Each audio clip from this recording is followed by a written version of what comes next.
topik kita malah di siang ini adalah 1 Timotius 6 ayat 6 ya. Coba kita baca lebih dulu nasnya. 1 Timotius 6 ayatnya yang ke-6. Memang ibadah itu kalau disertai rasa cukup memberi keuntungan besar. Bapak Ibu sekalian, kalau kita membaca satu ayat itu tentu saja kita belum melihat konteks besarnya. Makanya saya anjurkan kalau membaca tidak boleh satu ayat. Misalnya ayat ini harus dibaca dari ayat sebelumnya. Misalnya dari ayat kedua ya, kita baca cepat saja. Jika tuan mereka seorang percaya, janganlah ia kurang disegani, karena bersaudara dalam Kristus. Melainkan hendaklah ia dilayani mereka dengan lebih baik lagi. Karena Tuhan yang menerima berkat pelayanan mereka ialah saudara yang percaya dan yang kekasih. Ajarkanlah dan nasihatkanlah semuanya ini. Kita diminta untuk melayani. Jika seorang mengajarkan ajaran lain dan tidak menurut perkataan sehat, yakni perkataan Tuhan kita Yesus Kristus, dan tidak menurut ajaran yang sesuai dengan ibadah kita, ia adalah seorang yang berlagak tahu, padahal tidak tahu apa-apa. Penyakitnya ialah mencari-cari soal dan bersilat kata, yang menyebabkan dengki, cedera, fitnah, curiga. Percekcokan antara orang yang tidak lagi berpikiran sehat dan yang kehilangan kebenaran, yang mengira ibadah itu adalah suatu sumber keuntungan. Nah, itu adalah latar belakangnya. Makanya di ayat ke-6 dikatakan memang ibadah itu kalau disertai rasa cukup memberi keuntungan besar. Kita mesti lanjutkan ayat 7-nya ya. Sebab kita tidak membawa sesuatu apa ke dalam dunia, dan kita pun tidak membawa apa-apa keluar. Jadi asal ada makanan dan pakaian cukuplah. Tetapi mereka yang ingin kaya terjatuh ke dalam pencobaan, ke dalam jerat dan ke dalam berbagai-bagai nafsu yang hampa dan yang mencelakakan, yang menenggelamkan manusia ke dalam keruntuhan dan kebinasaan. Mengapa demikian? Karena akar segala kejahatan ialah cinta uang. Sebab oleh memburu uanglah beberapa orang telah menyimpang dari iman dan menyiksa dirinya dengan berbagai-bagai duka. Demikian firman Tuhan. Siang ini, dengan membaca utuh perikop ini, harusnya kita lebih menangkap ya dibanding cuma membaca satu ayat. Ada orang yang mengajarkan ajaran yang lain, yang berbeda. Di perikop yang lain kita akan menjumpai apa yang disebut dengan Injil yang lain. Rasul Paulus menulis dengan tegas, kalau ada yang mengabarkan Injil yang lain, terkutuklah ia. Jadi kita mesti belajar yang benar, Bapak Ibu. Kita tidak mengutamakan apapun siapapun di dunia ini. Yang kita utamakan harus Tuhan. Kita harus lebih takut kepada Tuhan dan firman-Nya. Banyak orang lebih takut kepada doktrin gerejanya. Nah, ini yang membuat orang tidak bisa mengerti kebenaran. Karena terkungkung. Alasannya nanti gini, kalau bicara nggak usah bicara doktrin, Pak. Loh, kita nggak bicara doktrin, kita bicara Alkitab. Bayangkan kalau setiap orang punya pengertian sendiri-sendiri, nggak ada yang menjelaskan. Kan bahaya itu ya. Ibadah yang kalau disertai rasa cukup, itu memberi keuntungan besar. Kalau ibadah nggak cukup-cukup, inginnya banyak, itu justru tidak memberkati. Di dalam Yohanes 2, coba kita baca Yohanes 2 ayat 23 dan 24. Dan sementara ia di Yerusalem, Tuhan Yesus itu maksudnya, selama hari raya Paskah, banyak orang percaya dalam namanya, karena mereka telah melihat tanda-tanda yang diadakannya. Tetapi Yesus sendiri tidak mempercayakan dirinya kepada mereka, karena ia mengenal mereka semua. Bapak Ibu sekalian, semakin banyak kita membaca perikop yang ada di Alkitab, pengertian kita akan semakin lengkap. Jadi, kita tahu ada banyak orang yang beribadahnya itu mau dapat keuntungan. Perhatikan baik-baik. Orang datang ke gereja mau diberkati, mau tokonya laris. Apa yang ia punya kurang terus pokoknya. Sudah kaya masih kurang. Gaya ia datang ke gereja itu jelas, supaya diberkati, mencari berkat. Bukan mencari Tuhan, mencari berkatnya Tuhan. Ini masalah memang. Ya. Mencari berkat terus. Bahkan dalam rangka memberi persembahan pun supaya dibalas Tuhan. Ini salah loh ajaran ini. Sebab seluruh hidup kita itu milik Tuhan. Kita tidak memiliki sama sekali. Ya. Itulah sebabnya kalau kita menyadari bahwa kita tidak memiliki apa-apa sama sekali, semua ini milik Tuhan, maka kita lebih mudah untuk bersyukur dalam segala hal. Jadi ibadah yang sederhana pun kita sudah cukup puas.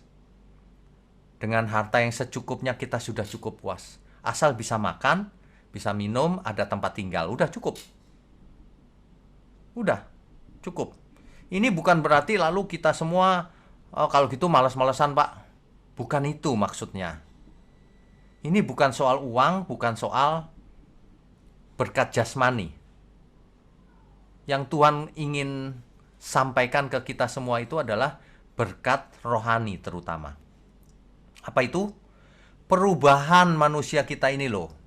Cara berpikirnya, karakternya, pengertiannya itu harus dirubah. Pembaharuan budi menurut firman kebenaran, firman Tuhan. Sebab banyak manusia pikirannya sudah diisi oleh cara berpikir atau filosofi dunia ini. Sehingga dalam segala hal mau cari untung. Dalam situasi pandemi seperti ini, ada orang yang jualan produk itu ngetok loh. Vitamin dijual berlipat-lipat ganda. Aduh. Ini orang-orang yang tidak pernah puas. Tidak pernah puas dengan apa yang ia miliki. Padahal yang dimaksud ibadah itu bukan di gereja. Bukan hanya di gereja maksudnya. Ibadah itu seluruh hidup kita. Apa yang kita lakukan, apa yang kita bicarakan, apa yang kita pikirkan, kita renungkan, kita rasakan, seluruhnya itu ibadah. Dalam situasi sulit gini bukan menjadi berkat, malah merugikan banyak orang. Ini ciri-ciri manusia dunia. Dalam situasi sulit begini, justru kita harus jadi roti yang terpecah, anggur yang tercurah. Apa maksudnya? Bagi berkat ke banyak orang yang gak bisa makan. Kita nggak hanya merasa cukup, bahkan kita mau membagi. Ibadah kita rasa cukup. Seluruh hidup kita ini loh, kalau kita nggak jadi konglomerat, nggak diberkati secara fisik luar biasa, cukup. Cukup itu. Kalau saya lebih dari cukup itu. Mengapa? Kalau Tuhan gembalaku, maka aku tidak ingin apa-apa lagi. Banyak orang tidak merasa bahwa dirinya itu lebih dari cukup. Ya, banyak manusia nggak merasa bahwa dirinya lebih dari cukup.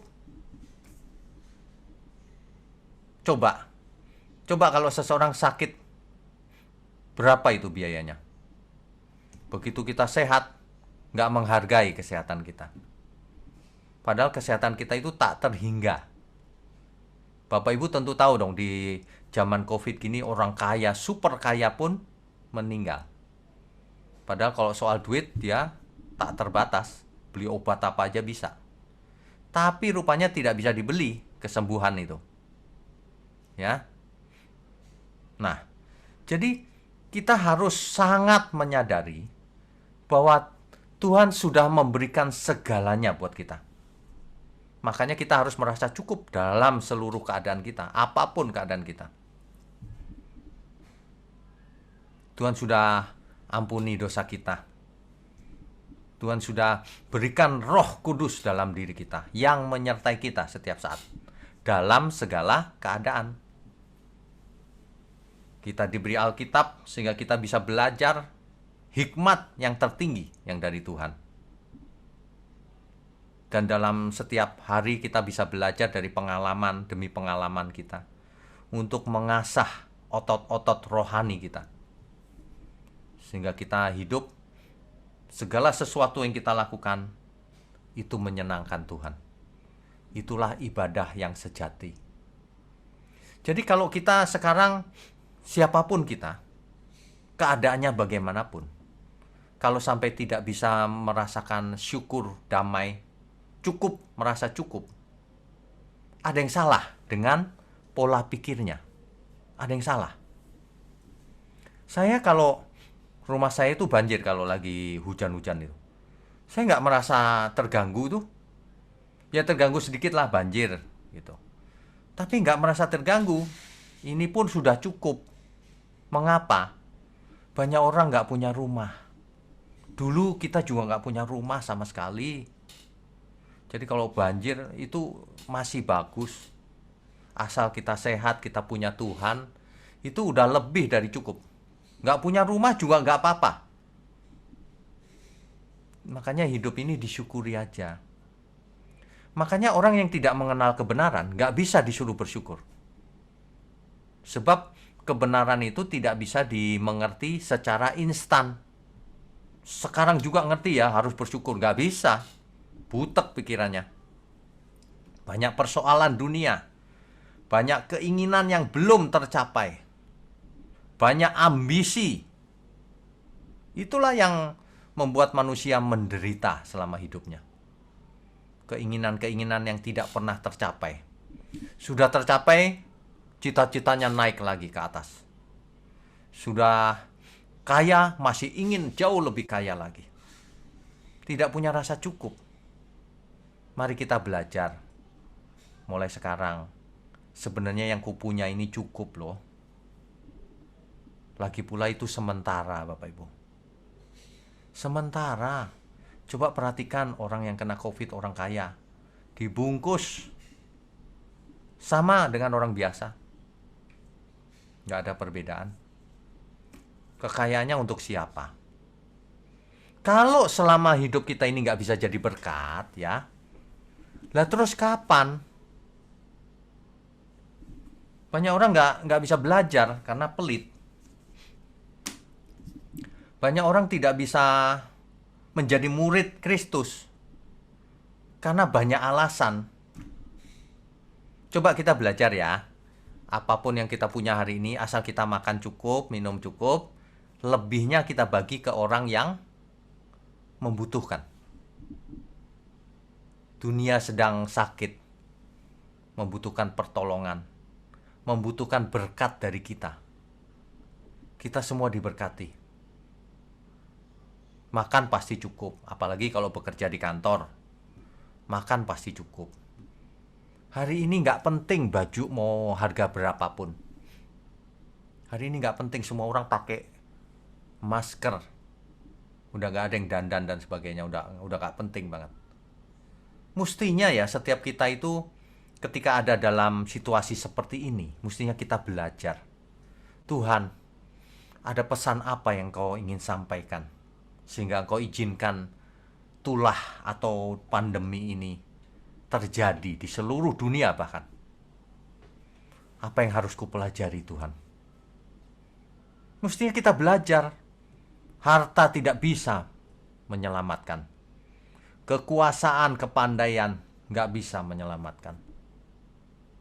Yang bisa menyelamatkan hanya satu, Tuhan. Ini loh yang selama ini tidak didengung-dengungkan. Jadi kalau kita punya gaji berapapun, cukuplah dengan gaji itu. Cukupkan. Berapapun. Ya. Yang punya gaji lebih, bagi-bagi berkat. Ke teman-teman kita, ke saudara. Bagi berkat. Ayo belajar mulai sekarang.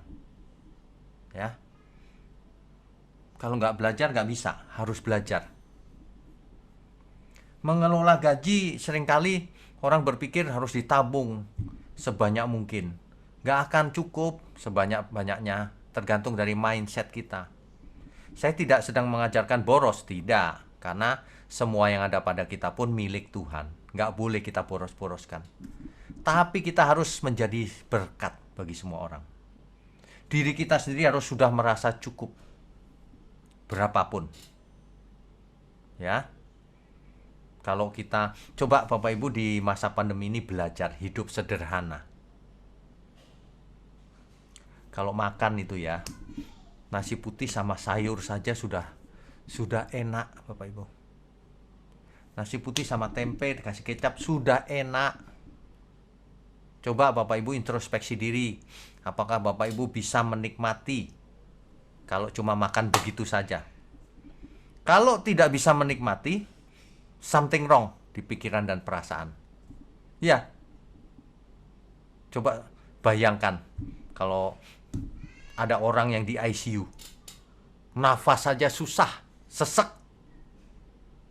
Kalau makan, bisa makan nafasnya lega, meskipun cuma tempe. Itu harus bersyukur dan enak banget. Bapak Ibu mungkin nggak tahu, sudah pernah mendengar belum ya? Harga oksigen yang kita hirup setiap hari itu berapa sih? Setiap hari kita menghirup oksigen dan nitrogen. Saya mendapatkan informasi dari seorang dokter. Itu harganya adalah sebagai berikut. Jadi dihitung ya. Dihitung bahwa harga oksigen itu 25.000 per liter kalau nggak salah. Nitrogen itu 10.000 per liter. Kalau nggak salah segitu harganya. Nah, dalam satu hari kita butuh berapa liter oksigen, berapa liter nitrogen dalam satu hari. Nah, ternyata dihitung di dalam satu hari itu membutuhkan 100 juta sekian rupiah. Atau kalau dijumlah-jumlah satu bulan itu hampir 5M totalnya. Bayangkan, kita hidup ini mahal sekali harganya. Banyak orang menyia-nyiakan hidupnya. Tidur sulit, banyak pikiran. Padahal tidur itu yang akan menyembuhkan, yang menyehatkan. Banyak pikiran lagi. Ya. Makanya kita harus belajar firman kebenaran. Kalau Tuhan gembala kita, maka itu cukup bagiku. Bahkan lebih dari cukup. Gak ingin apa-apa lagi. Itu artinya begini loh. Apa yang ada pada kita, sangat kita syukuri. Sangat kita nikmati bersama Tuhan. Lalu bukan malas ya. Ya bagian kita lakukan tentunya. Kerja ya kerja keras, tanggung jawab. Udah begitu aja, nggak usah mengejar sesuatu yang sangat jauh. Yang membuat manusia selama hidupnya tidak pernah merasakan damai sejahtera. Manusia ingin ini, ingin itu. Macam-macam. Makanya orang yang diberkati itu bukan orang yang, perhatikan baik-baik. Orang yang diberkati itu bukan orang yang kaya, super kaya, bukan. Banyak orang yang super kaya malah pusing setiap hari, sakit kepala. Orang yang diberkati bukan orang yang berkuasa, bukan. Berkuasa di bumi cuman berapa lama sih? 10 tahun, 20 tahun? Sedikit itu, sebentar. Orang yang diberkati juga bukan orang yang sehat tubuhnya. Bukan itu cirinya. Orang yang diberkati juga bukan orang yang terkenal di dunia ini. Enggak. Kita sudah melihat banyak sekali orang-orang yang terkenal dan kaya raya bunuh diri malah. Coba. Orang yang diberkati bukan orang yang memiliki segalanya di dunia ini. Bukan.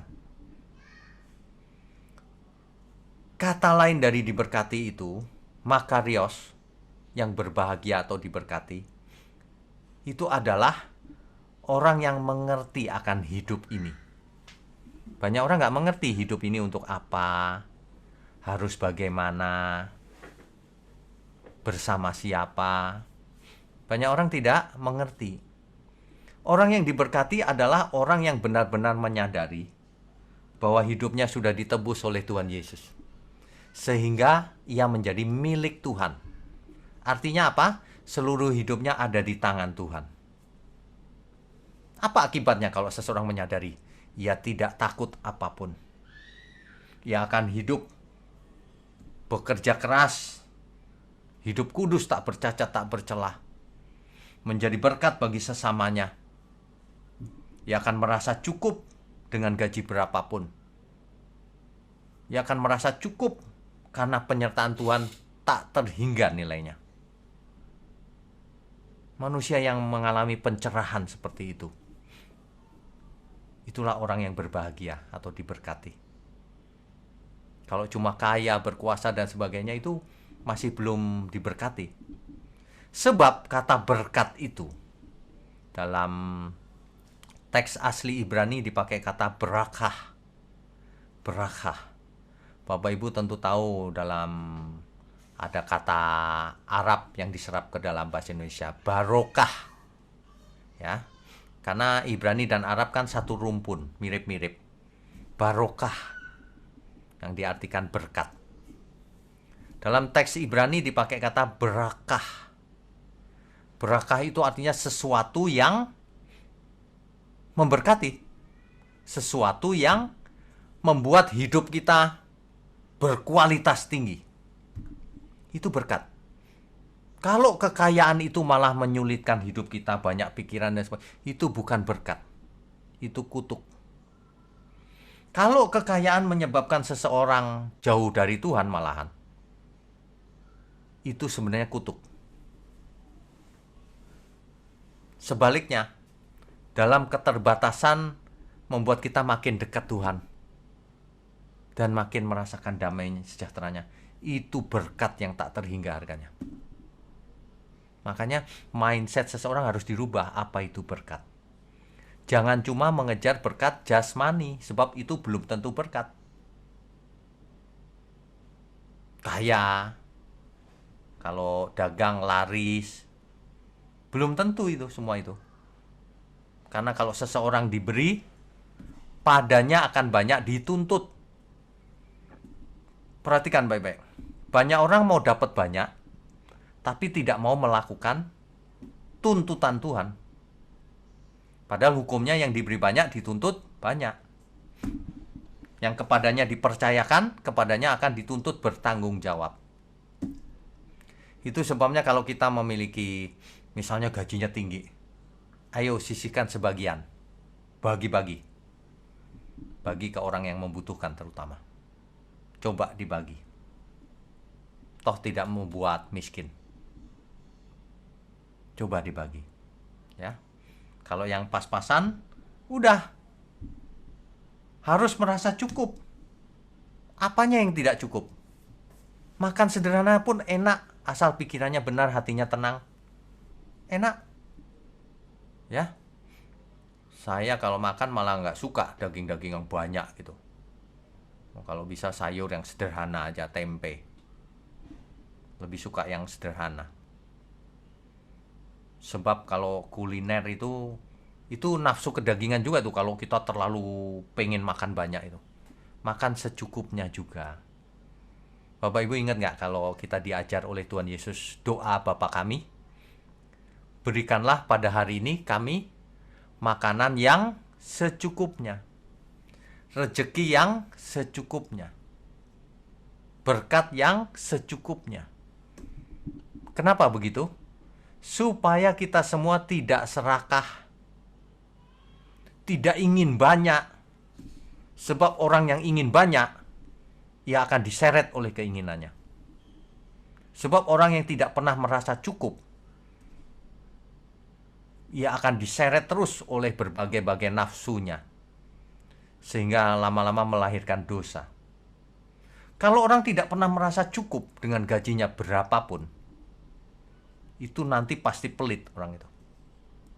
Pasti. Bapak Ibu tahu nggak ada kisah nih. Ini kisah nyata sih. Ada orang yang penghasilannya 1 bulan itu 150 juta. Banyak sekali bukan? Waduh, 1 juta, 1 bulan 150 juta.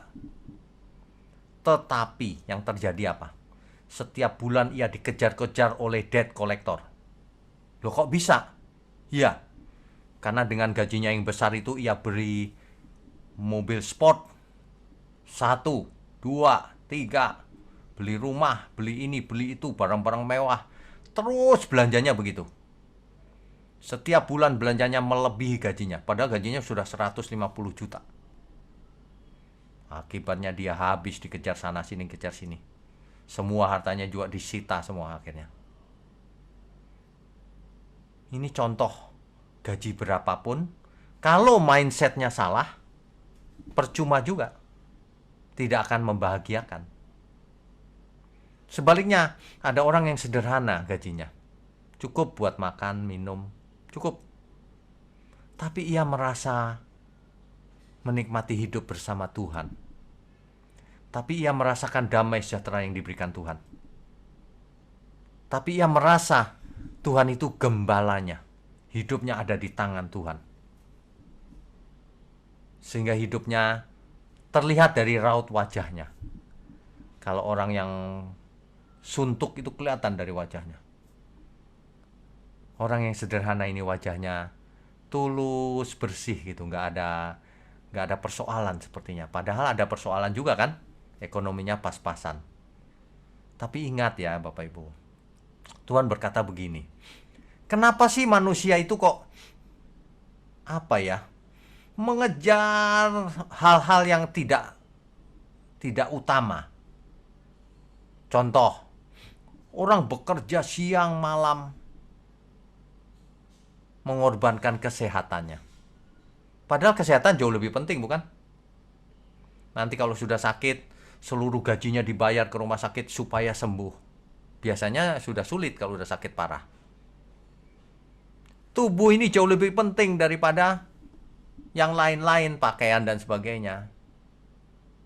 Kalau dalam hal yang kelihatan ini ya kesehatan paling penting. Dengan kesehatan kita bisa belajar kebenaran, kita bisa beribadah dengan efektif bagi Tuhan, mempersembahkan seluruh hidup, kita bisa melayani sesama. Seseorang tidak bisa merasa cukup tiba-tiba dengan satu khotbah begini. Seseorang harus dirubah. Kita semua harus mengalami perubahan budi. Perubahan dalam teks asli Alkitab dipakai kata nous. Nous itu pikiran, mindset, cara berpikir, pola hidup. Harus dirubah filosofinya. Jangan selalu merasa kurang. Kalau selalu merasa kurang itu nanti tidak pernah merasakan damai yang Tuhan berikan seumur hidup. Contohnya orang kaya yang dikisahkan di Alkitab. Ia menimbun harta. Lalu ia berkata kepada jiwanya, "Hai jiwaku, ada banyak harta. Beristirahatlah, makan minumlah." Tapi Alkitab berkata apa? Pada malam ini juga jiwamu diambil. Untuk apa itu semua itu? Nah, kalimat terakhirnya baru itu harusnya menyadarkan kita. Itulah orang kaya yang bodoh, yang hidup untuk dirinya sendiri. Jangan sampai kita meskipun nggak kaya, hidup untuk diri sendiri. Itu namanya bodoh juga. Kita harus hidup untuk banyak orang. Makanya kerja keras, belajar, yang pintar cari uang kalau bisa. Dengan uang yang lebih banyak kita bisa memberi lebih banyak. Banyak orang bisa kita tolong. Kita bisa ikut dalam pekerjaan Tuhan. Ya. Orang yang diberkati itu sebenarnya sederhana rumusnya. Bapak Ibu harus ingat kisah perjanjian antara Allah dan Abraham. Ya. Perjanjian itu dibuat oleh Allah kepada Abraham. Janjinya demikian. Allah yang berkata begini, aku akan memberkati orang yang memberkati kamu. Kenapa Tuhan membela Abraham begitu hebat? Apakah karena Abraham sempurna? Tidak, Abraham juga manusia biasa yang tidak sempurna. Mengapa? Karena Tuhan punya rencana melalui Abraham.